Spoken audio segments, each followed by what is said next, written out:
Oh yeah! Oh yeah! Dig it! What's up everybody, Peter Gilmore here for video number 2, the final video on this Friday night, late Friday night, May the 27th, 2022, but this time on the Killer Demons channel, on Killer Demons 669, the main channel, ladies and gentlemen, main channel. So, thank you for watching, make sure you like the video, hit that subscribe button, in my pants, down in the description box, smash that like button to death, stick it straight up my rectum, not like that, but you know what I mean. Anyway, subscribe to my channels, all down below in the description box, and as always, friend me on Facebook, follow me on Twitter and Instagram, share the video all over the internet, don't forget to tap and slap that bell, treat it like it's your bitch, and turn on all notifications so you never, ever miss an upload, and that's all I gotta say about that. Let me move on. Alright, ladies and gentlemen, it is late, not too late, 1:27 in the morning, on this late Friday night, May the 27th, 2022. Like I said, second video of the day. Check out my latest rant in the description box below on the PG Rants channel, or just go to PG Rants and check out the new video, which is up, basically proving a bunch of clowns wrong. Because that's what they are, jealous fucking clowns. And that's what they are, obsessed little fucking clowns. They have no balls. They play with each other, they jerk off to each other, and then they obsess over me. And then jerk off to me because I got a huge dick, you know. It is what it is, same fucking insults, they can't do shit. So, why bother? Why bother even giving him the attention anymore? So that's it. I'm gonna enjoy my weekend. Just want to say this weekend, after tomorrow I will be doing a live video on the Shadows Lair TSL number 13. Hopefully, it'll be a lucky number 13. We'll be talking about Double or Nothing. Give you my predictions for Double or Nothing on Saturday afternoon, probably between 2 and 3 p.m. in the afternoon, because I'm going out tomorrow, because I'm going to the city to watch the Rangers hopefully win Game 6, but we'll see. And then make it game. Hopefully they win tomorrow. Then they go to Game 7 in Carolina on Monday night, and then hopefully they win there. And then if they win, they go to the Eastern Conference semis and host Game 1 of the Eastern Conference Finals at the Garden, at the Mecca of all sporting arenas in New York City, Wednesday night. I don't know what channel it'll be on, probably be ESPN. I really don't care what channel it's on, but hopefully we can get to Game 7, win Game 7 in Carolina, which will not be easy. But if we win, we go on to the Eastern Conference Finals, play those very hard, very pesky Tampa Bay Lightning, who we beat before in Tampa and in New York. So it's going to be hopefully a big series, but we'll see what happens tomorrow night at 8 p.m. at the Garden. It's going to be rocking. The bars are going to be rocking. Everybody's going to be rocking and getting drunk, except me. And I'm just going to have a good old time this weekend. So I'll do TSL 13, and then as soon as I'm done with it, I'm gonna get out of here, and go to the city, go to the bar with a couple of my friends in the city, have a couple of drinks, watch the Rangers and the Mets, because the Mets are playing at 7 on Fox. So hopefully it'll be a big night for New York. The Mets get a win like they did tonight. Came close though, even though they almost blew a 7-0 lead, but won 8-6, thankfully. But we'll see. And hopefully tomorrow the Mets win at home, and then the Rangers win at home in MSG, and then bring it to Carolina for Game 7 in Carolina, and hopefully the Magic will come back again and we'll win another Game 7.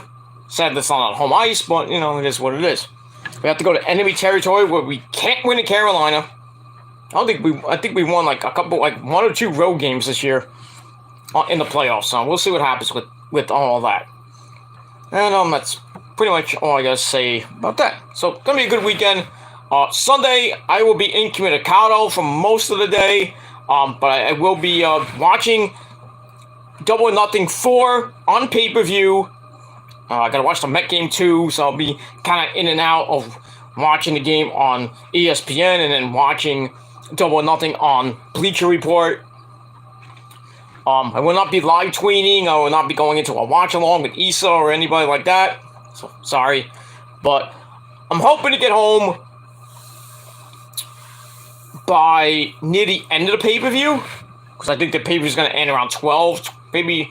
I would say around 12ish, but we'll see what happens with that. But hopefully Sunday night, like around 12, maybe between 12 and maybe around this time, I will be giving you your Double or Nothing 2022 review on the Peter Gilmore channel. So hit the bell, get notified when I actually do that video, and we'll see what happens with that. I think if I'm too tired on Sunday, I'll probably do it sometime Monday afternoon before Monday Night Raw goes on the air. And that's pretty much it.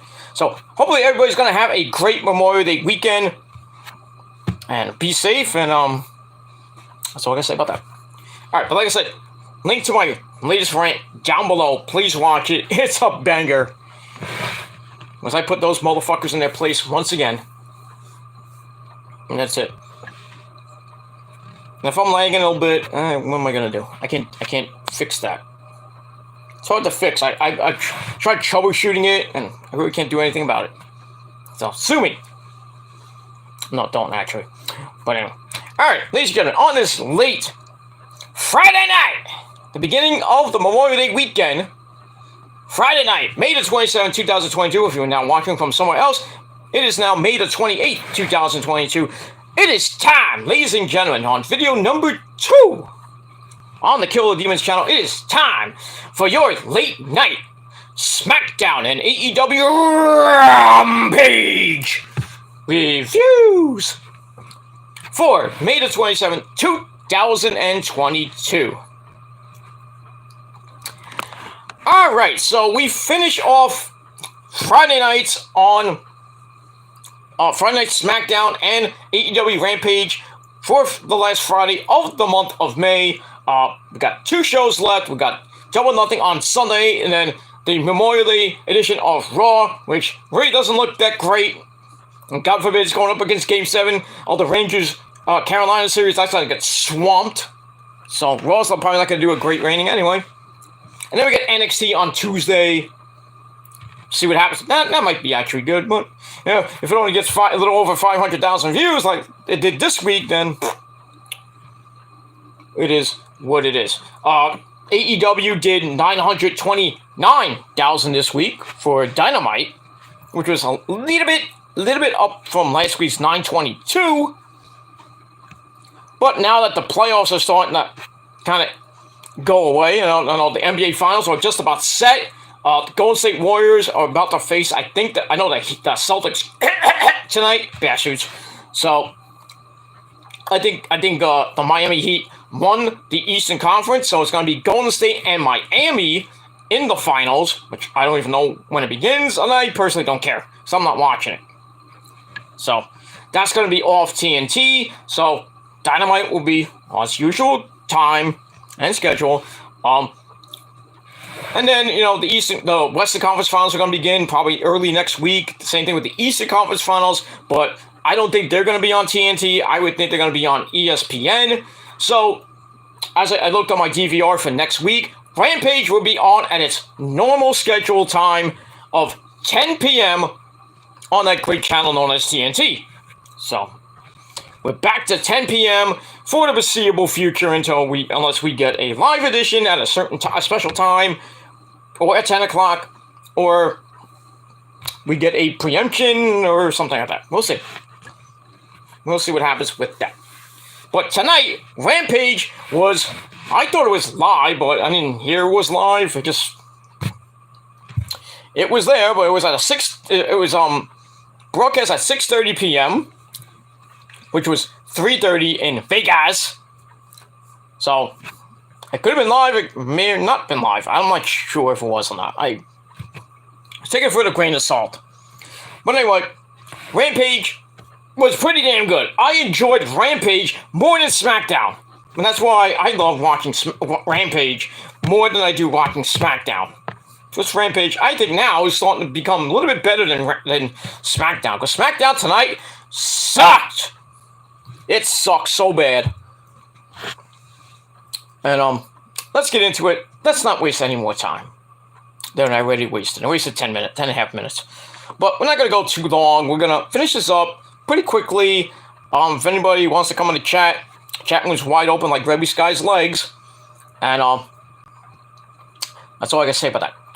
Alright, so we start off Rampage from the Michelob Ultra Arena in Vegas.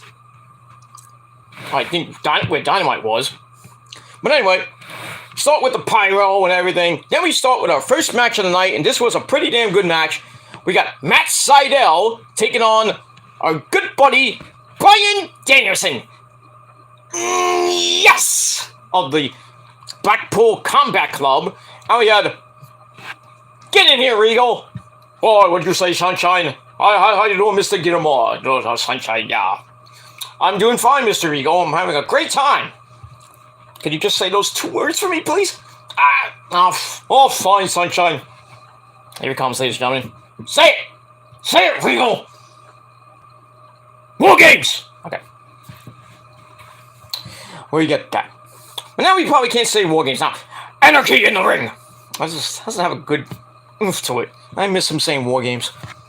But anyway, Regal's on commentary with our commentary team of once again, the man behind the mask, Excalibur, the FTW World Champion, Vicky Starks, and the man from Red Hook Brother, Taz.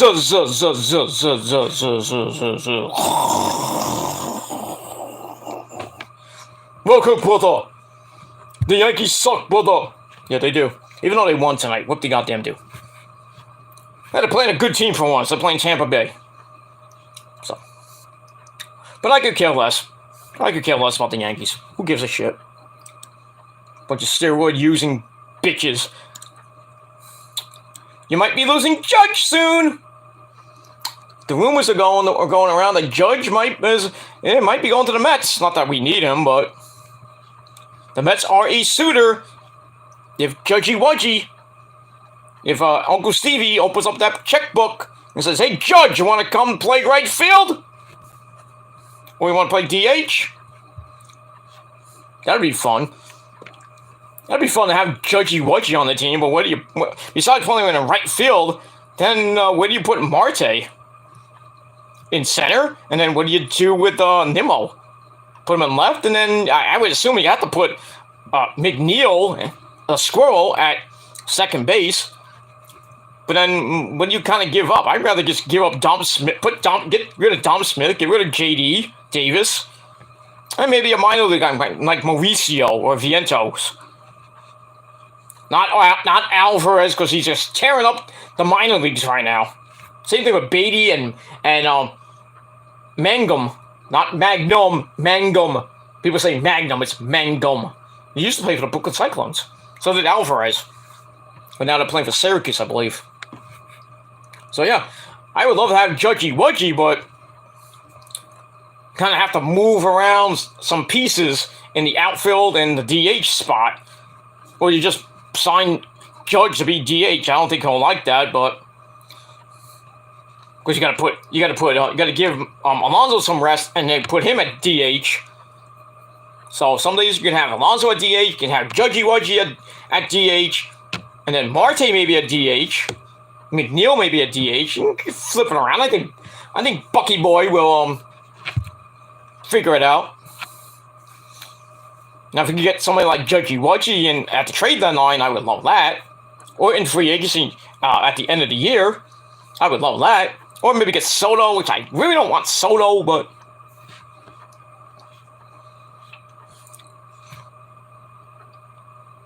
we'll see what happens with all that, with Soto and Judgy Wudgy, and see if the Mets can get either another pitcher or some bullpen.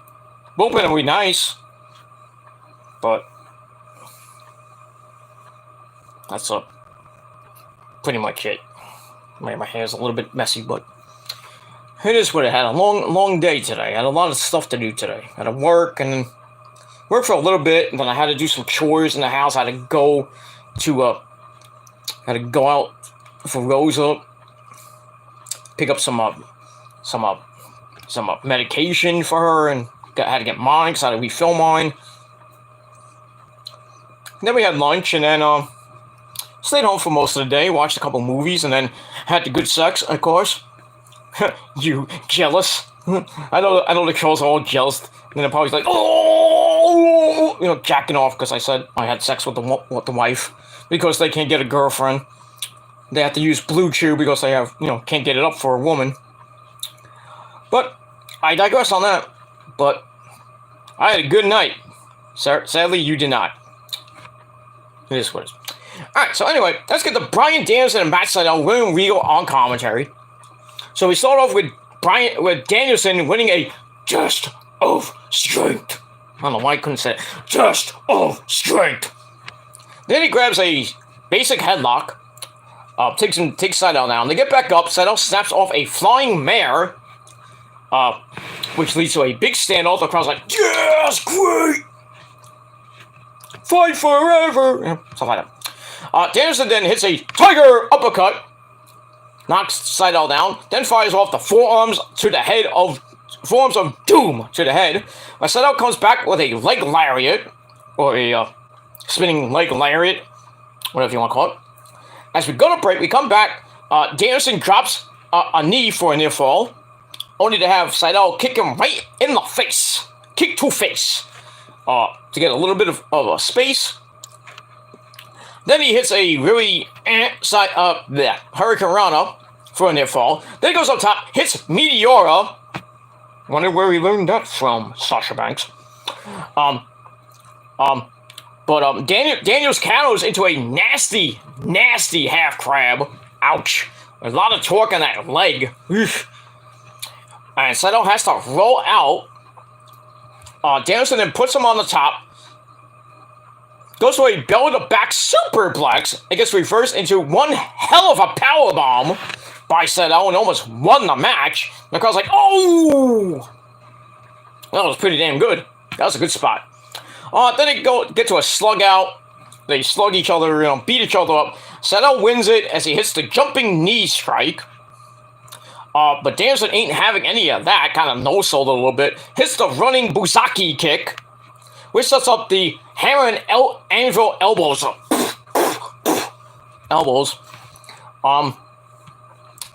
Then he locks Sydal in a guillotine choke. Kind of didn't really look like a guillotine, but basically choked Sydal out, and Sydal passed out like a drunk man at the 11-minute mark. Exactly 11 minutes. So it was a pretty decent match. Pretty good match, I should say. So I gave it 3.5 out of 5 stars. And that's pretty much it. After the match, really nothing happened. Just Danielson, celebrating, and then Regal's like, oh, that was a great thing this season. See how much Danielson's a great lad, That's pretty much it. Really nothing with, I thought the Jericho Appreciation Society would come out and beat down Danielson, and then we would have Eddie, Moxley, and company come out for the save and have a big, humongous brawl. Kind of like we did on Wednesday, but it is what it is. And then on the Countdown show, they were talking about it. Maybe it was just about Eddie and Jericho's little hatred for each other. And like Eddie was going to say, he said, kiss your dad goodbye because I'm going to beat your ass. I'm like, shit. That anarchy in the ring match is going to be brutal. And I'll just leave it at that. It's going to be brutal. That's pretty much it. I think it's with the buy-in, I think it's 11 or 12 actual matches because they added one tonight with that mixed trios match that I'll get to in a second. So, a lot of matches. That's why it's going to last 4 hours because it's one of their big 3 pay-per-views. Not big 4, I was right. Because you got Revolution in February. Double or Nothing coming up this Sunday. And then the next big one is All Out 4, which is going to be in, I think, around Labor Day weekend, probably the day after Clash at the Castle. But they might postpone that to the week after. We'll have to see. And then in November, don't have a date yet. It might be the same day as Crown Jewel 4 on not Saturday, November the 5th. But Tony Khan is kind of like, I don't know if I want to bite the bullet and go up against the WWE in the afternoon, and then maybe boxing or MMA at night. But tentatively right now, Full Gear 4, I think it's 4, will be coming your way, or Full Gear, I think it's Full Gear 4 or Full Gear 5, I think it's 4 actually. That's going to happen November the 5th, but then again, they could push it till the week after that, November the 12th or 13th. But we'll see what happens when we get there. But right now, let's focus on Double or Nothing 4 this Sunday night on pay-per-view starting at 7 o'clock with the buy-in, which will be on YouTube. With this match, Hookhausen. We have Son for the Man, Hook, and Mr. Hookhausen. I will curse you, trolls. I like to have a nice little chat with Mr. Danhausen. Maybe he can curse all these pussy-ass coward trolls and have him just, like, get off YouTube and never come back. But we'll see. Maybe I'll DM him later or tomorrow. We'll see. Anyway, so we got a video on the rise of Hookhausen as they take on the premier athlete Tony Nese and Smart Mark Sterling. That's going to be on the buy-in. Wish that was on the main card, but yeah.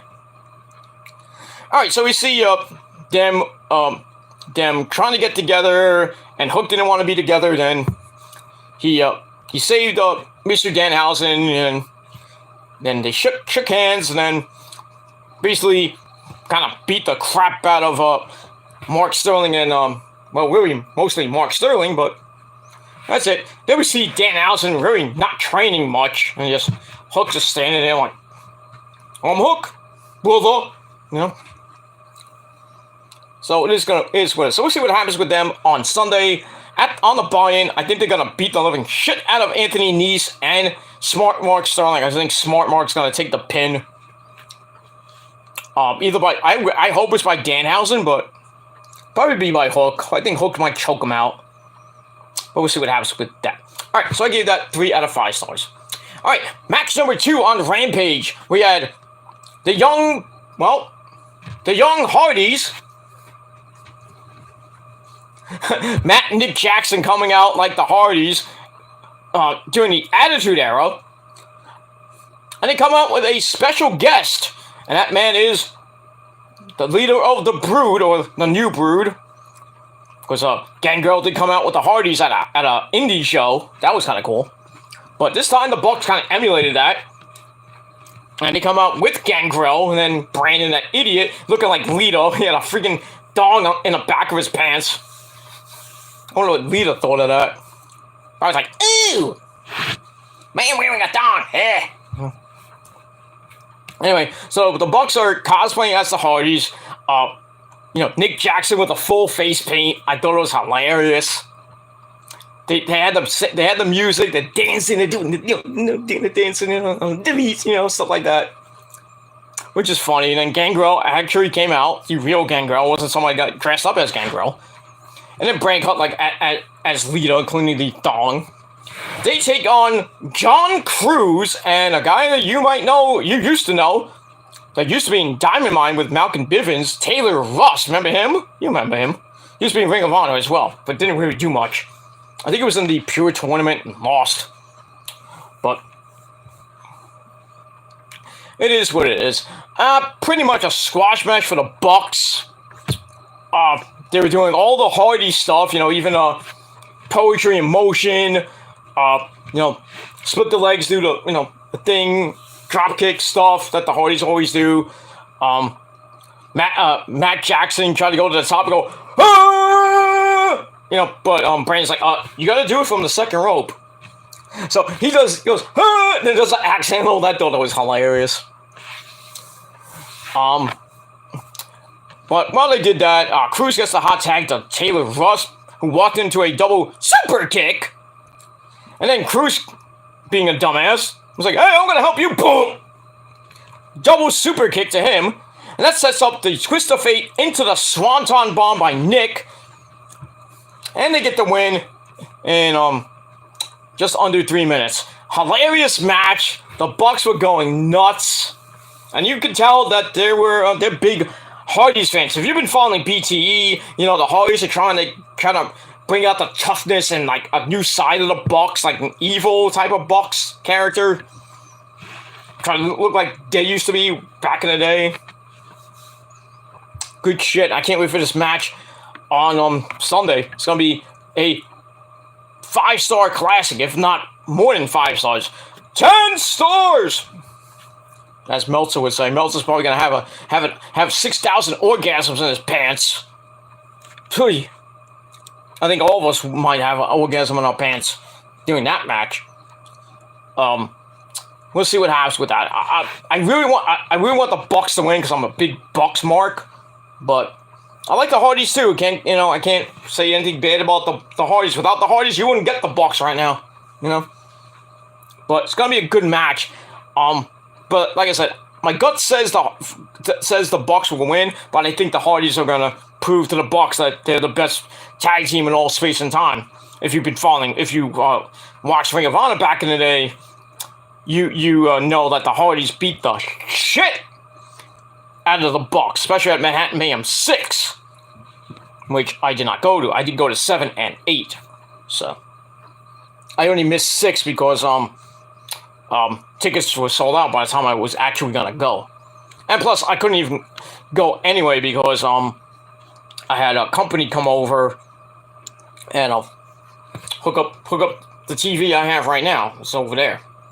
And then other stuff in the bedroom. We just had fun with the company we had over. We did watch the pay-per-view though, but and that's pretty much it. That's when the Bucks won the Ring of Honor tag team belts when they were going on their expedition of gold.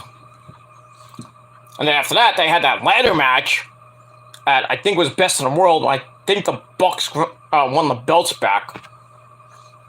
But good shit. That's all I gotta say about that. Alright, so I gave that match 3.5 out of 5 stars as well. I thought it was hilarious that the Bucks were cosplaying and having Gangrel there. I just thought Brandon Cutler dressing up as Lita was kind of bleh. Is what it is. Anyway, after the match, the Bucks turn on Gangrel for some odd reason. Hey, you didn't join us in the group, you know, the Brood or whatever. So they start beating him up. Then the real Hardys come out, Matt and Jeff Hardy. Jeff Hardy, dude! You know, they slowly come to the ring and they make the save as Matt and Nick just back off. And then Brandon Cutler tries to come in, and as they were starting to fight a little bit, Brandon tries to get involved and stop the Hardys from hitting double twist of fate on them. Well, then Gangrel gets up and hits the Impaler on him. Sucks to be you, Brandon, you stupid piece of shit. And that's it. Alright, so then they pick him up. They hit Matt hits a twist of fate, and then Jeff goes up top, hits the Swanton on Brandon, and we get a new Brood kind of reunion. If you didn't see it in the indies, you see it now. So, it was pretty damn good. I didn't mark out, but I was like, oh, sucks to be you, Brandon. You clown. And that's pretty much it. So that's kind of cool. We'll move on. Alright, then we get a promo from Darby Allin. He makes the challenge to Kyle O'Reilly Auto Parts for Double or Nothing because Sting will not be there. I don't even know why Sting's not going to be there. I think he's sick or he's hurt or something like that. Oh well. So Darby and Kyle are now official for Double or Nothing. But not kind of official. He says if O'Reilly turns him down, Darby's going to interfere in all the Undisputed Elite's matches and ruin their night. Well, first of all, Bobby Fish and O'Reilly are not fighting. The only person fighting in the Undisputed Elite is Adam Cole. So Darby might interfere in that match with Samoa Joe in the finals of the Owen Hart Men's Tournament. God forbid that happens, Adam Cole will be a real pissed off motherfucker and want to kill Darby Allin. But I don't see that happening, so. Yeah, I think Kyle will accept. I think he did accept on the Countdown show, but we'll see. I think either he's going to accept on the buy-in, or I don't know what's going to happen with this match. But if it does happen, I think it will. I'd love to see Kyle beat Darby. And that's it. It's going to be a great match. That's all I got to say about that. Alright, so I get that 3 out of 5 stars. And we move on. Alright, then we go to our third match. We have Dante Martin. Well, we got a video of this match, of the first match they had. Dante Martin and Max Caster from The Acclaimed. So we see that their first match, which was the first episode of Dark, way back when. Like last year, I think. So we get that. Alright, so Dante's in the ring. I guess he got a jobber entrance. And then Max Caster comes out with Billy Gunn and the Ass Boys. So we see Anthony Bowens being pushed out by Billy Asshole Gunn. He's an asshole. So Max Caster's rap is about Martin's lack of success with women. You can't get it up either? I don't know. The Gun Club are with him, or the Ass Boys and Billy Gunn are out with him. They try to handle Anthony Bowens' signature, catchphrase. You know, when he says, say yes! The Acclaimed! Have arrived! It's Sesame! You know? So, they're doing that, and Mac's like, no, that's his thing! And then Anthony's like, hey, that's my thing! So, they finally give it to Anthony. Anthony does what he does. He says, the Acclaimed have arrived! Sesame, Mr. Assman! I'm like, ew! Okay. Blah, blah, blah. So we get to the match. Match was, not great. Still, it is what it is.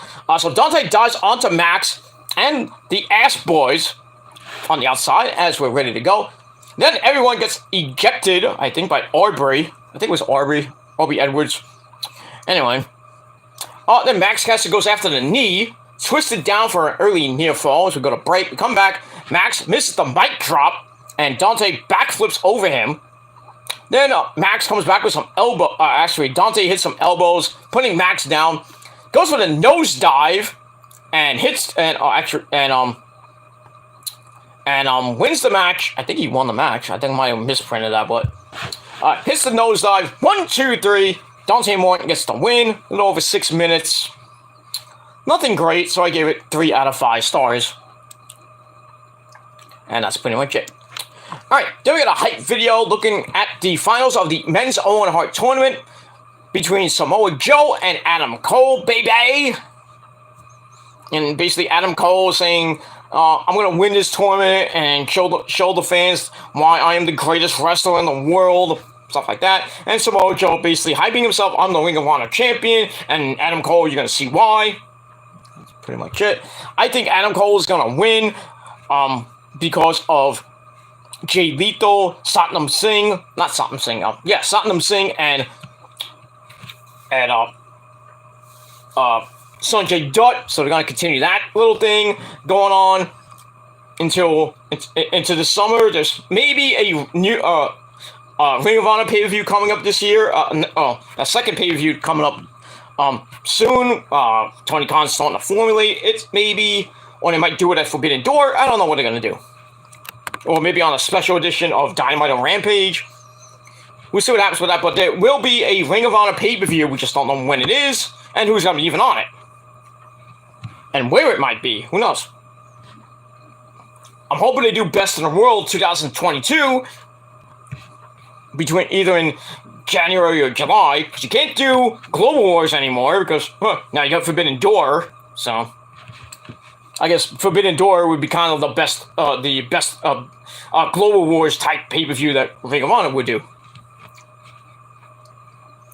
But it is what it is. And we'll see what happens with that. And hopefully, maybe we'll get a TV deal later in the summer or going into the fall with Ring of Honor. So we can see Ring of Honor and you can see who these people are. because on Wednesday we saw the debut of the United Empire. Well, 2/3 of the United Empire, the Great Okan and Jeff Cobb beating the living shit out of Jurassic Express and Keith Lee and Isaiah Swerve Strickland. Beat the crap out of them, which I think is setting up something for Forbidden Door. So we'll see what happens with that, as the Super J tournament is starting to wind down. I think it ends next week, I think. And then Dominion's coming up. I think that's at the end of June. And then right after that is the G1 in around mid-July into early to mid-August. That's going to be a huge tournament. The G1 32 Climax. Can't wait for that. And who's going to be in that? Woo! I know at Dominion we're getting Okada Jay White for the belt. Woo! Sign me up. I'm already signed up. I mean, I'll be there. I mean, I won't be in Japan, but, I'll be watching on NewJapanWorld.com for free. If I got it like that with New Japan. Because Mr. Obari, me and him are like, we're good friends. Because he gives me all those chicks from Stardom. And I had to give Nick the people from Joshi. Sorry, but it is what it is. So I get to watch New Japan for free. But you motherfuckers have to pay $14.99. But I digress. And we'll move on from there. Alright, so we got Adam Cole and Samoa Joe, little hype video. I thought it was pretty damn good. And we'll move on. Now my allergies are acting up. This was. Alright, then after that, we get a look back at Sammy Guevara, Ty Conti, and Frankie Kazarian destroying the TNT title last week, and then we find out that Dan Lambert is going to get a custom-made belt for Scorpio Sky made, because he got a guy who can do it like that. So we're going to see a brand new TNT title tonight. Wonder what it looks like. Hope it looks good. Right? And if you saw Rampage, it looks pretty damn good. Pretty damn good. I like it. Nice colors, nice Laker colors. It was like gold, yellow, and purple. The championship part was all purple, and then like the leather part was all yellow, and then you had the TNT logo like it used to be. I thought it was pretty damn nice. It looked pretty damn good. I want one of those. So, anyway, let's get to this little ceremony. The men of the year are there, Scorpio Sky and Ethan Page, with the fat-faced dipshit himself, Dan Lambert, who talks about how you can guarantee that there are very few things you can believe in. You can believe in them, though, including the TNT champion, Scorpio Sky. So, we need a new title belt for him. So, Ethan Page pulls off the garb, and we see this belt, which is basically an LA Lakers-esque type belt. I thought it was nice, and it's fitting because Scorpio Sky's from, SoCal. At least it wasn't a spinner belt. But anyway, he gets that, and looked pretty damn good. He's celebrating, blah, blah, blah. But, hold on. As we cut to the Tron, and we see Sammy Guevara, Ty Conti, and Frankie Kazarian go inside America Top Team headquarters. I guess that's in Florida. So it must have been a tape segment, but you see it on the program. Blah blah blah. So we see them break into the place, and like some woman, I guess the receptionist, like, "Hey, you can't be in here!" And like Ty Conti's like, "Bitch, let us in now." I'm like, "Oh." So they go in. They look at the title collection, and they kind of threaten to break it. And they're like, "Stop! No, not now." Then they look into another set of titles. They bust that wide open, and then Sammy takes one the BDF belt or one of the belts. Frankie takes one of the belts, and then Ty Conti takes a UFC title belt. And that's it. And Sammy keeps going on and on. He starts yelling. So he still makes the challenge for the 6-person tag team match.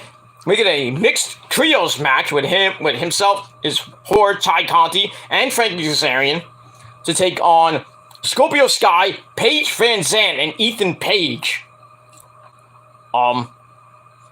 for Double or Nothing. So they go back to the ring. Scorpio Sky is throwing a fit. So he accepts the match, but on one condition. So I got that one stipulation I knew was coming. He says if we win, if Scorpio, Ethan, and Paige Van Zandt win, which I think they will, Frankie Kazarian and Sammy Guevara can never challenge for the TNT title ever again. Well, maybe now. Hopefully these guys win, so we don't see Sammy and Ty every fucking week in this ridiculous storyline. And poor Frankie Kazarian is in this, you know. But really, I think Scorpio Sky and the manager and him and Ethan Page and Paige Van Zandt should win this match, so Scorpio Sky can have better fucking competition. Maybe you can bring when Orange Cassidy comes back from injury, you put him in there. Maybe Miro. Or somebody credible, so Scorpio Sky can fight somebody instead of fighting Sammy Guevara and looking at them fucking him and Sammy Guevara and Ty Conti basically play tonsil hockey and almost have simulated sex on TV. Not the first time probably, but maybe that's what it is. So we'll see this mixed trios match at the pay-per-view, and like I said, I hope Scorpio Sky, Ethan Page, and Paige Van Zandt beat the fucking shit out of them. So I'm tired of Sammy Guevara and Ty Conti. I'm tired of them. I'm just poor Frankie Kazarian thrown in the middle of this. Alright, so I give that 3.25 out of 5 stars. Alright, after that we see a video of Chris Statlander, the former Resident Alien. She's tired of being nice because it hasn't really gotten her anywhere, so that's why she changed her gimmick around. So she's going to take on Ruby Soho in the main event, the final match in the semifinals of the women's tournament. And the winner will face Dr. Britt Baker, baby, in the finals. We'll see what happens with that. Alright, so we get the, but before that, we get the Double or Nothing rundown by Excalibur, who doesn't take a breath while doing it. Then we get to the, the Mark Henry main event promos. Stuff like that. And then, it's, he says, I think we've heard enough talk. It's time for the main event. Alright, so we got Chris Statlander and Ruby Soho. This was pretty damn good. The crowd was way hot for Chris Statlander. Red hot for her. And really, the way this match kind of ended, the fans went really, really, really off on Ruby Soho. Because it was like this close that Chris Statlander would have won this match.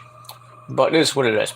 Alright, so it's also with Ruby going for a knee to start, but Statlander flips her away with straight power. Unlimited power. Final Fantasy reference.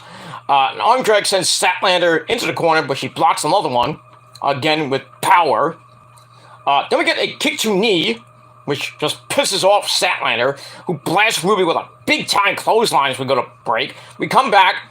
Chris Statlander is still in control, powerbombing Ruby out of the corner, but her arm gives out on a gorilla press attempt. Ow. But she goes with No Future, and she connects. Actually, Soho hits No Future, and it connects, but Statlander gets sent to the outside. Ruby has to get her up. That's all right. There's a Hurricanrana from the apron to stagger Statlander again, but she's fine enough to hit a quick Falcon Arrow in the ring for a near fall. She goes for a spider crab attempt, but once again her shoulder gave out. So Ruby was doing her homework. Thank you, Red Velvet. So Ruby Soho kicks the knee out again, then grabs an Oklahoma roll. By God, JR Oklahoma! Grabs an Oklahoma roll for a really kind of cheap win. Right at the 10-10 wins news mark. No, 10-10. Make a wish, 10-10. But it is what it is. So, pretty decent match. I give it 3.25 out of 5 stars.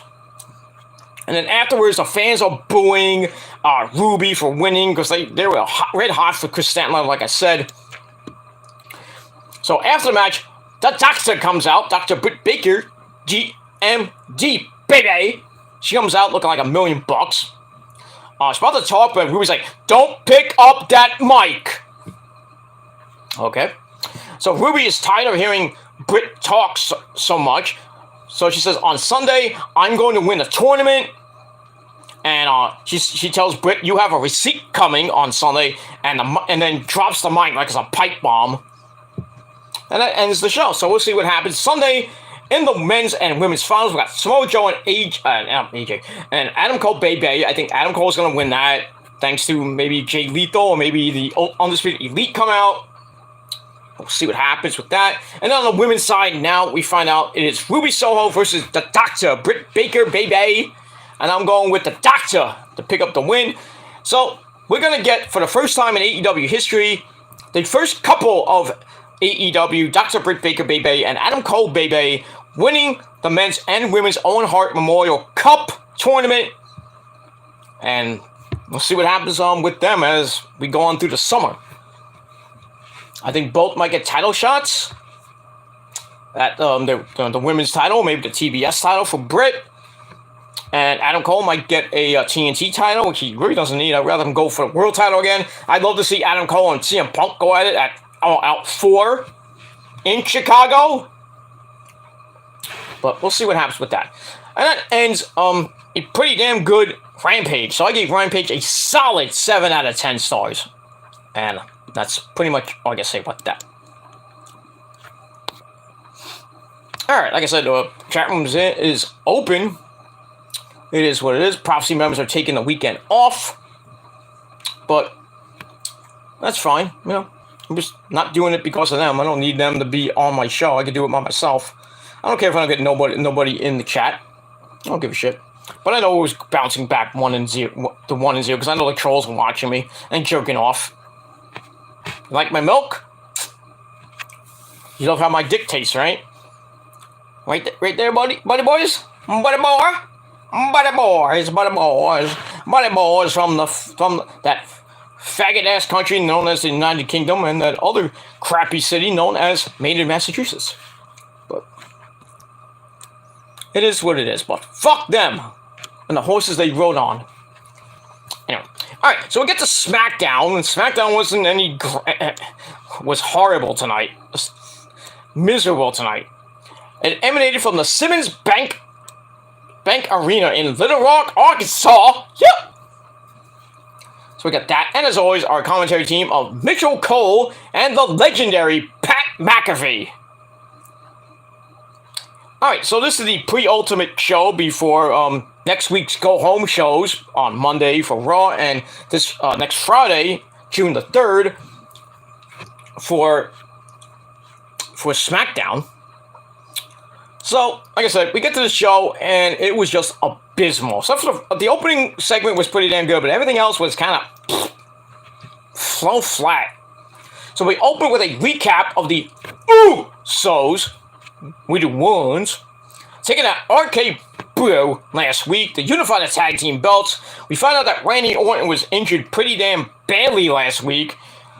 He was injured going into the match and could barely walk. And found out that he's going to be on the shelf for a little while. Probably till Money in the Bank. But we'll see what happens with that. So we get that little hype. Then we go to the arena. And then Samantha Irvin makes the big announcement for the Unified Tag Team Champions, members of the Bloodline, was We the Ones once again, the Usos. So they come out by themselves. No mention of Roman tonight. Roman wasn't there. Paul Heyman wasn't there. So they took the week off. Because they can, because he's the fucking champ. He's a tribal chief. We must acknowledge the tribal chief. Like, you trolls acknowledge your tribal god. What it is. So they get in the ring, and then they thank Roman for basically making all this possible. Then we hear about how they recently celebrated 12 years in the company. So that's 2010 for you dumb people at home. And they couldn't have done it without the fans. So the fans are like, yeah, Uso, we the ones. Right? We get some cheers, we get some boos. They say, you cheered us, you booed us. While seeing our ups and downs. And from Jay. Jay's basically speaking, and Jimmy's like, right, Uso. That's right, Uso. Blah, blah. They said after all their time together and all the plane rides and the car rides, all the time away from their families, the fans were always there. So fans cheer him once again. So Jay says, I always love being here in front of the fans and entertaining them. Are you not entertained? So he says, from the bottom of our hearts, we thank you. And then Jimmy's like, that was pretty damn good, but after all that, I've learned that me and my brother here, we need no one. We don't need you fans. We don't need Jannetty. We don't need Jannetty. Fuck Jannetty. So basically, we don't need the fans. We've known each other for so long because they're brothers. And now they have taken out Arcade Bro, which leaves Riddle crying like a little bitch. Which like the kids last week, like him and the kids were crying like little bitches last week. And basically said that really there's no challenges for them right now. But, and there's a big but, and this stinks. And well, this guy doesn't stink, but cue Shinsuke Nakamura, who comes out and goes, "Oh, Usos!" Says, "I have me and my partner. I want to challenge you for the unified tag team belts. And then after that, we have sushi." No, he didn't say that. But basically, Shinsuke comes out and challenges the Usos to a match with his mystery partner. So, who? Like we're going to see with the New Day and their mystery partner taking on Sheamus, Ridge Holland, and Butch. And that's it. So, out comes Matt Riddle. And he comes out, and then they clean house on the Usos, and they beat him up in the ring, and then the Usos are left to head to the back. So that's pretty much it for that. Then we find out later in the show that this match will happen on Monday Night Raw, but it will be a number one contenders match, or a contenders match. On Monday, the Usos taking on Riddle and Shinsuke Nakamura. Let's see if Shinsuke and Riddle can get a tag team title shot, possibly at Hell in a Cell. Because there's really no Smackdown matches on the show. On Hell in a Cell, there's no Smackdown matches, which is crazy. All we got is Seth Rollins and Cody Rhodes inside Hell in a Cell. We got Bianca Belair, who plays with her hair. That's not really her hair, but she's Bianca Belair, defending her Raw Women's Championship against Asuka and now Becky Lynch. So a triple threat match. Then we have Omos and MVP taking on Lashley in a 2-on-1 handicap match. Nobody cares about that. And that's basically it. I think there were only 3 matches announced already. And you got a week to the pay-per-view. That's why this pay-per-view is going to suck. But I digress. And we move on from there. Alright, so I gave that whole segment 3 out of 5 stars. And we move on from there. Alright, after that, we get a look back at Ronda Rousey taking on Raquel Rodriguez. I can't... like that, But she takes on Raquel Rodriguez from 2 weeks ago and had a little tough time trying to beat Raquel, but she did beat Raquel. And that's pretty much that. And we got a rematch coming up in just a bit. But before that, we had Megan Moore in the back with Riddle and Shinsuke, who will say they know they can work together even with their regular partners, without their regular partners, meaning Rick Boogs and Randy Orton and his monotonous voice. So we see how good they are in the ring on Monday Night Raw this Monday night. We'll move on from there. Alright, so I give that 2.5 out of 5 stars. Alright, after that, we get Ronda Rousey and Raquel Rodriguez in the ring, but first, we go to the women's locker room where we see Shotzi Blackheart and Xia Li, Aaliyah, Natalya, and Shayna Baszler there looking on. And Shotzi's complaining about Raquel getting another match, with Ronda. And then she goes over to Xia, she's like, you're undefeated here, you should be out there. So she tells her, go out there. And then Xia's like, oh, I go out. And she leaves. I'm like, I thought she was going to the ring. I'm like, we didn't see her after that. Then she starts talking smack to Aaliyah, and then Aaliyah's like, Shotzi, just shut the fuck up. And then she leaves because she's a bougie. She's fucking hot too. Good lord. For a girl that's in her 20s and was in the YWC. Well, when I was around, I didn't even know she was in the YWC until Hugh Steven told me about her. That she was in the YWC, and I had to find out. But goddamn, she looks fucking smoking hot. But anyway, so Shotzi goes over to Natalya and Shayna, and basically says, "You know, you're the best of all time. You know, you're the boat." And he talks about Shayna saying, "Hey, you should get involved with this too." So Natalya and Shayna are like, yeah, maybe we will get involved. And you know what comes next? A tag team match. And pretty much all I got to say about that. I think it was a 6-man. No, was it turned into it? No, it's turned into a tag team match. So anyway, so I gave that 2.25 out of 5 stars. Then we go back to the ring. We actually get the one-on-one rematch between Ronda and Raquel, but it only lasts 42 goddamn seconds. As we see Natalya and Shayna come to the ring, Shotzi gets locked in the locker room. Thanks to Aaliyah, so, you know, that feud is going to start after the pay-per-view. And it's going to be boring as fuck.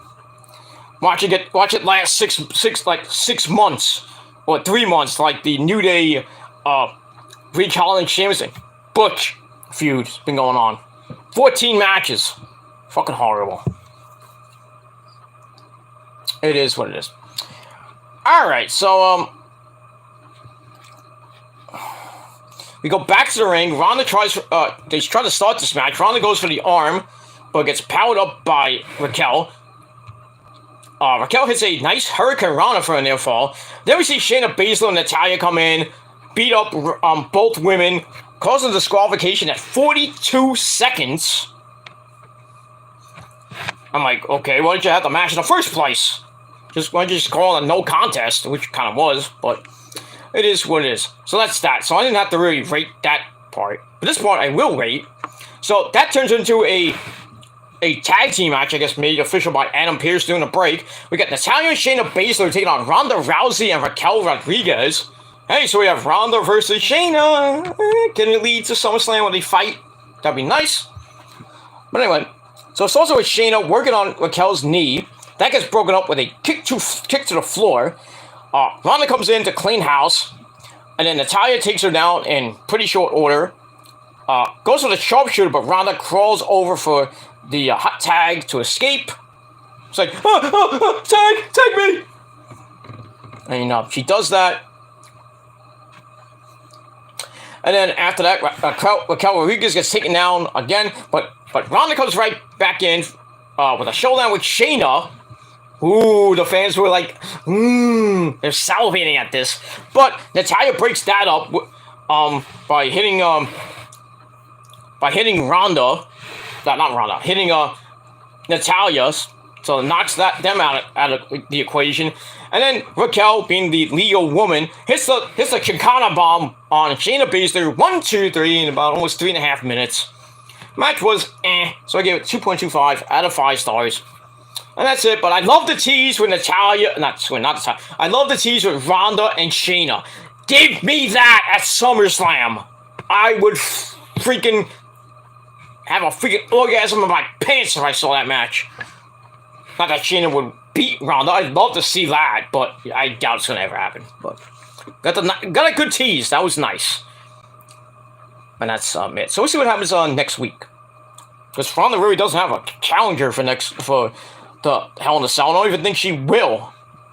There's no Smackdown matches. Nothing. It is what it is. Alright, then we go to the back where we see the New Day of Xavier Woods and Kofi Kingston! Who is back after a week off, I guess. So they talk about they like having the element of surprise because their mystery partner tonight could be anyone from Max Moon to Reed Richards to either Caleb Braxton or Megan Moore on. Or this guy holding the camera. Or the guy in the 15th row selling popcorn. Who knows? But it is what it is. Nice Max Moon reference there, Xavier. And Reed Richards, because you know how Xavier loves those comic books. And Up, Up, Down, Down. All that shit. So I get a 2.25 out of 5 stars. Alright, after that, we get to our next match. Los Lotharios of Angel Garza and Humberto Carrillo.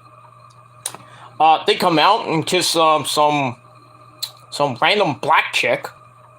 I thought it was Kara Hogan, but really didn't have the face of Kara Hogan. Had red hair. Must have been from NXT. But anyway, so they take on the team of Jinder My Balls and his partner Shiggy. And yeah, this match was garbage. This was horrible. But before the match, we cut to the back because Jinder's music played, and he comes out and he can't find Shanky. So Jinder goes to the back, goes to his locker room, and we see Shanky dancing to their own theme song. Like, ooh, this is a good theme song.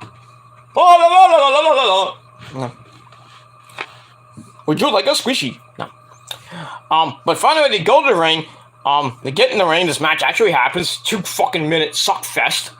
Shanky big boots Humberto, so Jinder comes in, and then everybody gets in the ring. Angel then goes to the outside.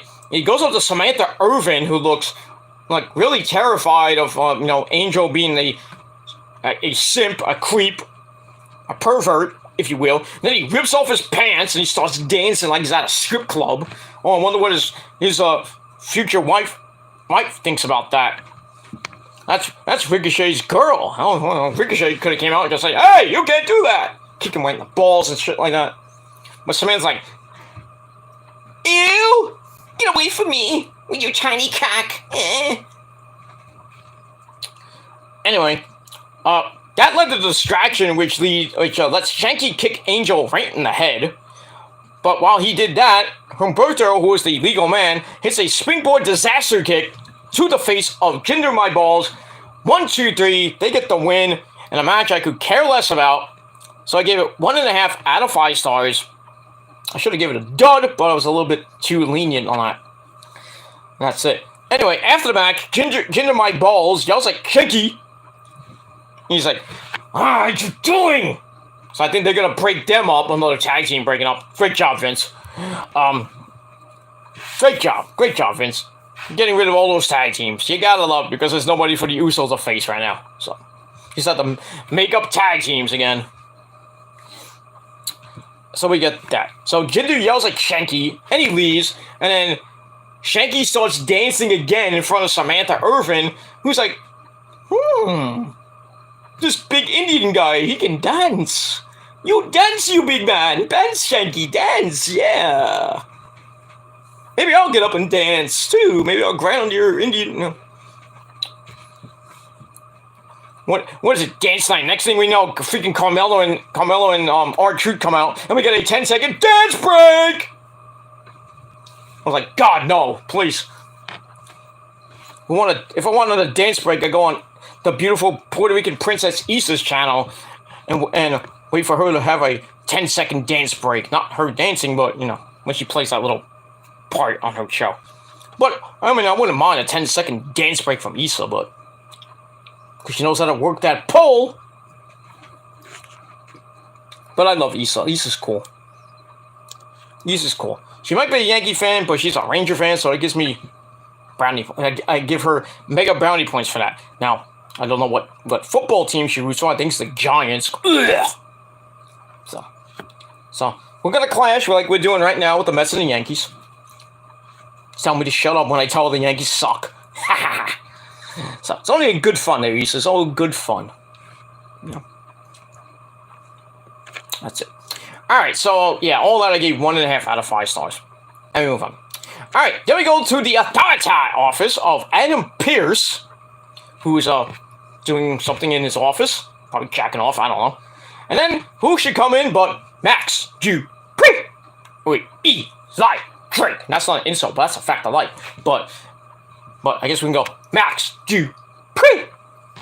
He comes in to see Adam and asks about his contract, which Adam tells him that everything is legal. You're now a member of the Smackdown roster. Okay. So that works for Max Dupree, who says, now I can go find my first client in his like male modeling agency gimmick thingy, whatever it is. I'm like, all right, so we're gonna see Dio Matin on next week, or else they're gonna call him Face. Which is stupid. I hope they change that. But I hope it's not him. I hope it's somebody actually credible.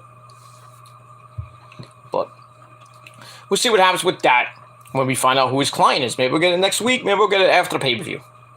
And that's pretty much it. Alright, so I give that 2.25 out of 5 stars. Then we go to a pretty funny segment. We got Kevin Owens coming over from Raw to do a special Smackdown edition of the Kevin Owens Show. And he says his guest is going to be a member of the Bloodline. Well, I thought it was going to be Roman. That would have been interesting. Or Paul Heyman. That would have been very interesting. But no, it's Kevin's best friend in the whole wide world, Sami Zayn, who somehow escaped the orphanage in Mexico with those freaking orphans and El Generico somehow behind them. Wrestling cat. So anyway, all right. So they get in the ring, they hug, and like, hey, I know you. So Generico and Steen kind of reunite for like the 900,000th time. But anyway, after a quick exchange of pleasantries and a burial of whatever they were fighting about last time, I'm like, hey, remember when I talked to you? I said you were, you stole those kids from the orphanage? And Sammy was like, nah, I don't remember any of that. I'm like, all right, whatever. Sammy says, I know Ezekiel is Elias too. So Owen starts crying on Sammy's shoulder because, thank you, somebody actually believes me. So, Kevin needs Sammy to come to Raw and help him deal with Elias. But Sammy has his hands full, I guess, with the Bloodline. Sammy calls Kevin Oos. My hands are full, Oos. So Sammy calls him Oos, but Owens is like, what? Okay, Oos. Okay, whatever. So here's where it starts to turn, and anyway, Owens calls Sammy a moron. So Sammy says that Ezekiel and Elias are clearly different people. No, they're not. That turns into a liar-moron exchange. You're a liar! You're a moron! You're a liar! You're a moron! You're a liar! You're a moron! I'm like, me and the trolls going back and forth. You're a bunch of liars. You're a bunch of morons. Oh, Gilmore, you're a liar, but you're a moron. But I prove facts, so you're the liars, and you're the morons. So, I win. Prophecy wins again. That's it. Alright, so we get that exchange, and then Owens asks why the Bloodline left Sammy high and dry on Raw this past week. So then Sammy's like, alright, that's it. You're not my guest. So he tries to introduce the Bloodline, not once but twice, but nobody comes out. Like the Usos gonna come out? No. Roman's gonna come out? No, he's probably on a beach somewhere having fun with his wife and not having missionary position every single night. Ugh. It is what it is. You don't see me complaining with Rosa about missionary position every single night, because we don't do missionary position every single night. We're freaky. We're freaks, man. We get it. We do it in different positions every single night. It's just great. And you wish you had my life, don't you? But I digress. The same thing I do to your moms, too. Put them in different positions and they go, oh, shit! Same thing with your girlfriends, too. But I digress. Anyway. So, tries to introduce the Bloodline twice. Nobody comes out. Because the Bloodline really doesn't care too much about Kevin. Sammy then says Kevin doesn't know what he's talking about. He goes to leave, but Kevin stops him in the aisleway. And he's like, he grabs him like, hey, where you going? What the fuck? And Sammy's like, bitch, fuck you. Shows him into the barricade. And then Sammy just leaves, and then Owens is like looks back in the ring, and if we see like two guys take down the set, and then Owens is like, So he goes in the ring, and he takes one of the stage guys and hits the stunner on him to blow off some steam. And I'm thinking to myself, if he wasn't in this feud with Elias, I'd love to see another Generico Steen match for the 669,000th time. Give me one more time before they actually either retire or go to AEW or go somewhere. Please? But I doubt we'll see that anytime soon. Alright, so I gave all that 3 out of 5 stars. And we move on. Alright, then we go to our next match, tag team action, as we see the Intercontinental Champion, who's not even defending the belt, Ricochet and his partner Drew Gulak, as they take on Imperium of Walter and Marcel Barthel, otherwise known as Ludwig Kaiser, the illegitimate son of Von Kaiser from Mike Tyson Punch-Out. So we get that. Pretty much a squash match for Imperium. Gunther wastes no time shoving Gulak off the top rope, crashes to the floor. As we go to break, we come back. They're still beating up on Gulak, but he gets the hot tag to Ricochet, who hits a springboard crossbody on Marcel Barthel. Then he finally his carry is broken up by a rake to the eyes, and Gulak comes back in.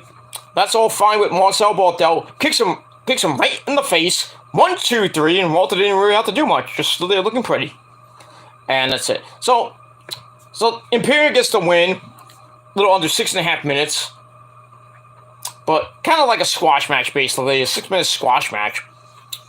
But it is what it is. So I give the match 2.25 out of 5 stars. After the match, Walter comes in and beats the fucking shit out of Ricochet. Kicks him right in the face. And that's pretty much it. I think setting up Walter getting an Intercontinental title shot at Ricochet, and probably Ricochet's biggest test to date, his only big test to date, and I think they're gonna give the belt to Walter, and then he won't lose it at all. He's gonna hold it for like 3 years. He's gonna be like the Roman Reigns of the Intercontinental title division. Just let him go to Raw and beat Austin Theory to bits and win the United States title and merge that and unify that. So you have the undisputed, I guess, Intercontinental title. Why don't you do that? But they won't. But we'll see what happens with that. And we move on. Alright, then we go to the back where we see Sami Zayn and the Usos outside, I guess, their locker room. He asked the Usos where we are in a little relationship, friendship, whatever it is. He thinks that I'm not being respected by you guys or by anybody. He says, why don't I just join up with you right out of the blue? So the Usos are like, okay, that sounds cool. So they kind of make him an honorary Us, I guess honorary member of the Bloodline. Sammy's like, ooh, goody, yay! But you really think the Usos really want him in? Nah. Roman wants him in, and Paul? No. Like, he'll come out and next week, and Roman's like, what the fuck you doing here? And then Sammy's like, I'm an honorary member. And Roman's like, goes to his cousin like, you signed off on this? And the Usos like, no, we don't fucking care about this guy. And then Roman's like, beats the fucking shit out of him. That'd be nice. Beat the fuck out of Sami Zayn. Beat him up. That's it. Alright, so I give that 2.25 out of 5 stars. Alright, then we get a, we go to commentary, and Michael Cole reminds us that Memorial Day is, well, as of this video, 2 days away. Officially, Memorial Day, the holiday, the day, is 2 days away. We're counting tomorrow, 3 days away. So get that. So it's Memorial Day weekend, ladies and gentlemen, almost 3 o'clock in the morning, so happy Memorial Day weekend to you all. I hope you be safe and drink a lot of beer, or in my case, drink a lot of Pepsi. Because, as we all know, when you drink Pepsi, you guys, you get the girls that go, oh, shit!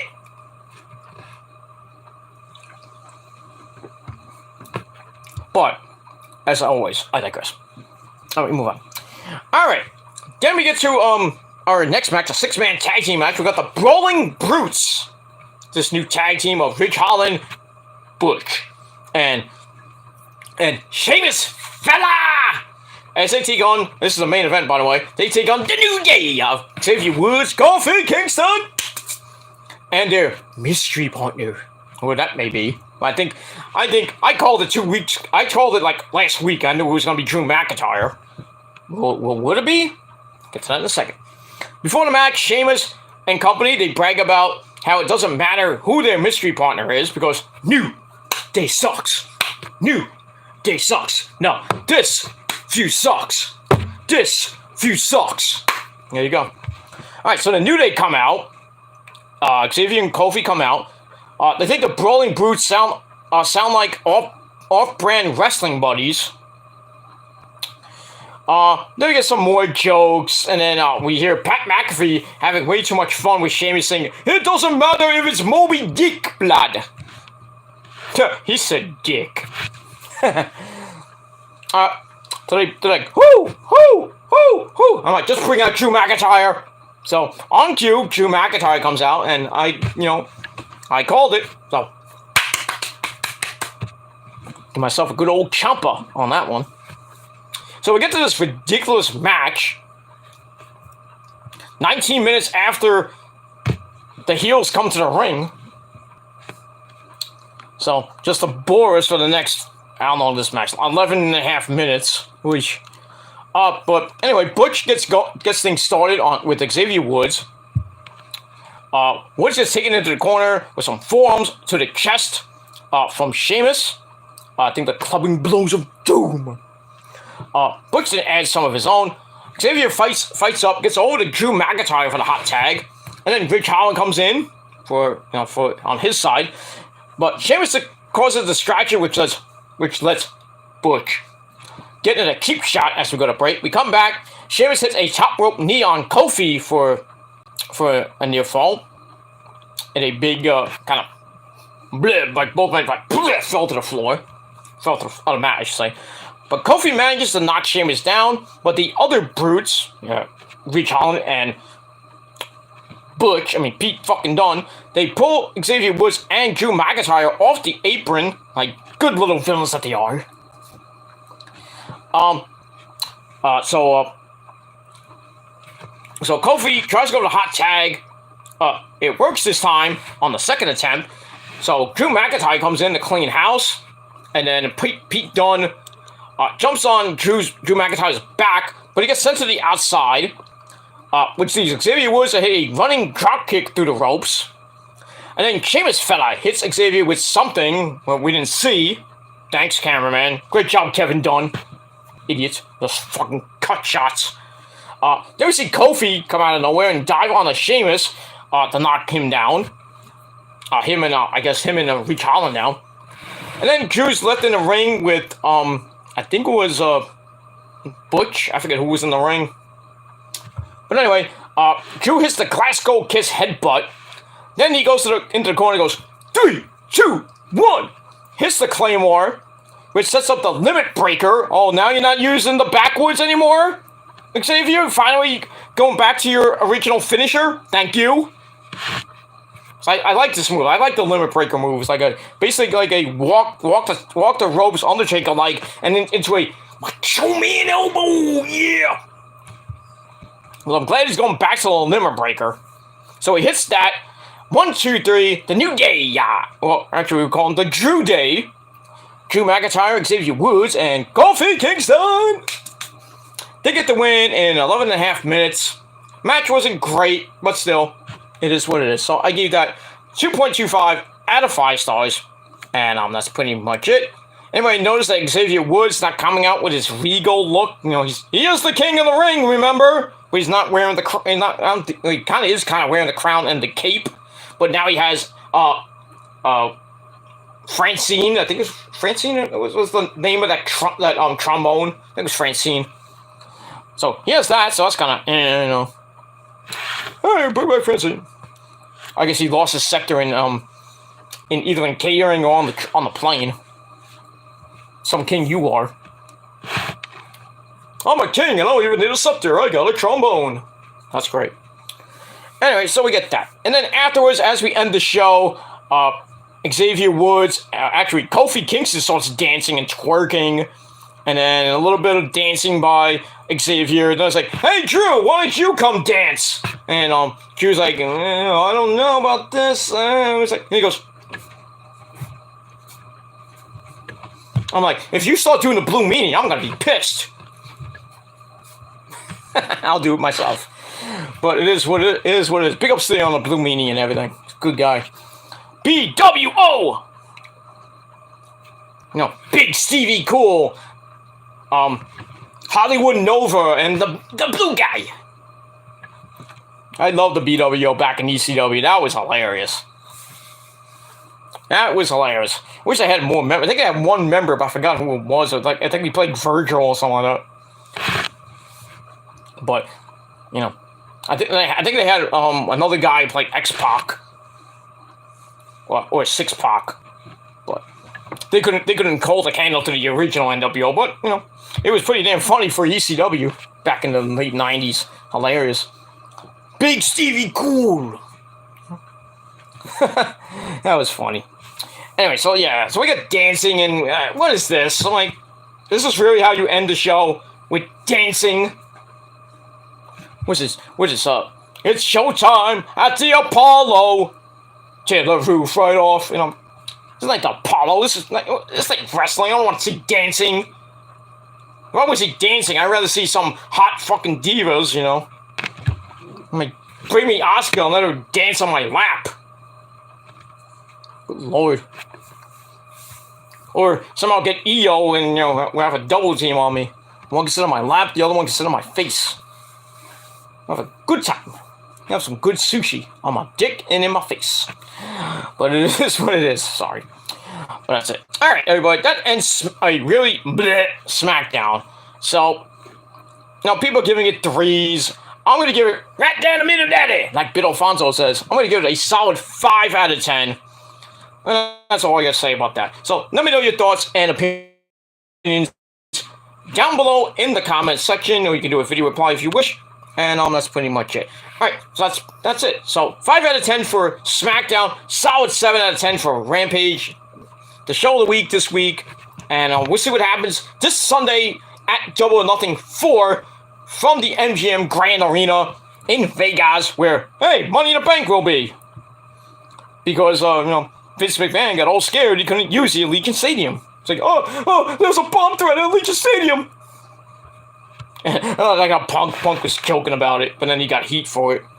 Because I'm hearing, like, Punk's starting to get heat in the locker room. Oh, that ain't good. But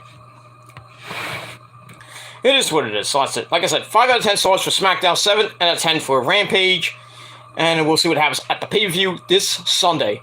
And don't forget, tomorrow afternoon, about 2, maybe 3 o'clock, on the Shadows Lair channel, link to the channel is down below, TSL number 13, hopefully lucky 13, but we'll see what happens with that. We'll go live, and we'll talk about Double or Nothing, my predictions, my analysis, some other things going on for Double or Nothing on Sunday. And then hopefully late Sunday night, probably around maybe 12:45, maybe around 1 o'clock-ish, we'll go live again on the Peter fucking Gilmore channel with your Double or Nothing 4 review.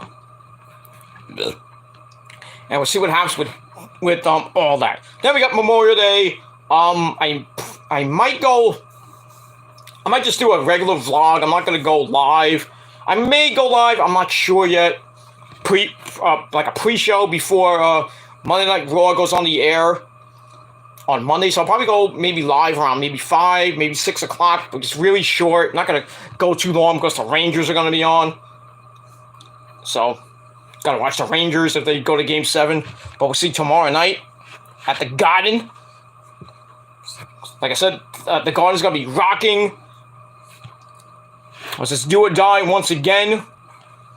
And if Rangers have to win Game 6, and they have to go to Carolina, and in the House of Horrors, which is in Carolina, and somehow get probably one of the biggest win of their lives. Not like Game 7 against the Penguins, but they have to get this win. This win tomorrow is big, and on Monday night, if it gets there, they have to come out red hot get some early goals. Igor has to stand on his head again. And we'll see what happens with that. The Rangers can do it. Then they will host Game 1 on Wednesday night at the Garden against the Tampa Bay Lightning, who are very well rested. And that scares me. If it's the Rangers or it's Carolina, you could probably say that this series is going to end in at least 5 games. At least 5. But we'll see what happens with all that. I might have some ice cream before I go to bed. I have to put on the air conditioner. It's starting to get hot in here. Well, I'm in the house and Rose is sleeping. You know, Rose has the air conditioner on, so I want to go have a late night snack, and then I'm gonna go to bed. Maybe get some late night sex out of it, but I doubt it. But maybe I could have some morning sex. But as always, late night and morning sex were pretty damn good. Absolutely. Just remember to wrap up that burrito, unless you have a good pull-out game, like I do.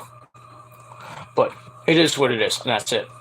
I don't need Blue Chew to get it up, because I can get it. My dick is always hard, so I can get it up good. Like just ask your mom, your grandma, your aunts, and your girlfriends. They know what's up. They love my super dick of doom and my milk. They love the vitamin D because it does the body good. But I digress. Alright, everybody, I'm going to get out of here. Thanks for watching. Check out my rant on the PG Grants channel. I bury those trolls with evidence and receipts. And they can't do a goddamn thing about it. That's all I got to say about that. So, thanks for watching, everybody. Have a great Memorial Day weekend. I will see you tomorrow on the Shadow Slayer channel. But for now, I bid you adieu. And I'm Peter Gomer signing off. Peace out, rock on, and rock hard with your coat or your vagina out, or your titties out. If you're a woman, you know, don't discriminate here. But just rock on and rock hard. Have fun. Do whatever you want this weekend, but be safe. And that's it. So rock on, rock hard. And if you're not down with that, well, whether it be the army or anybody else, you can't beat us. You can't do anything to us. You can't beat the greatest thing on YouTube and in real life. Because we're real as real can come. And I proved that not once, but twice. And maybe, if all goes well, I might do it again 2 weeks from tonight. Well, as of last night, was Saturday morning right now. So, in 13 days, possibly we may see another Prophecy Live video. And maybe me, Nick, and the stars of the Outlaw, and maybe the NWA, we will be hanging out live at Outlaw Wrestling versus the NWA in Brooklyn, New York on June the 10th. So, it's gonna be a great show. Hopefully I can go to it.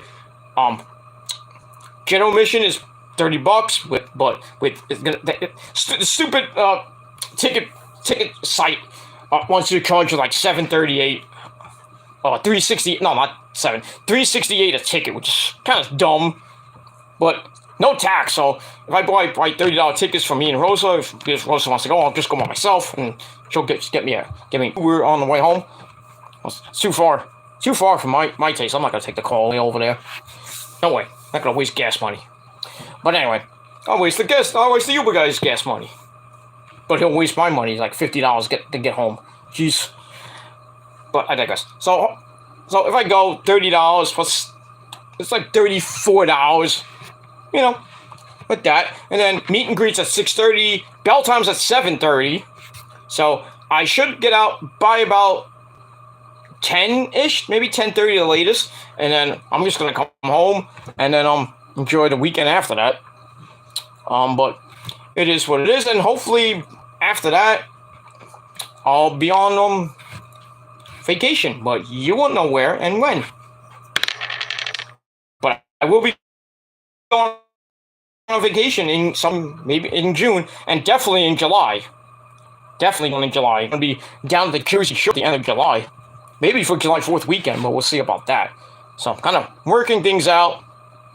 Trying to get some deals going, see if I can get some good deals on my vacations, and my little other trips that I'm going to do maybe in August. Definitely Probably after Labor Day, I might be going on vacation for like another week or so. So I will be kind of on and off YouTube when I go on vacation. I probably won't be on YouTube doing videos. Maybe if I can get the internet connection good enough, I might do just a short live video if I have time.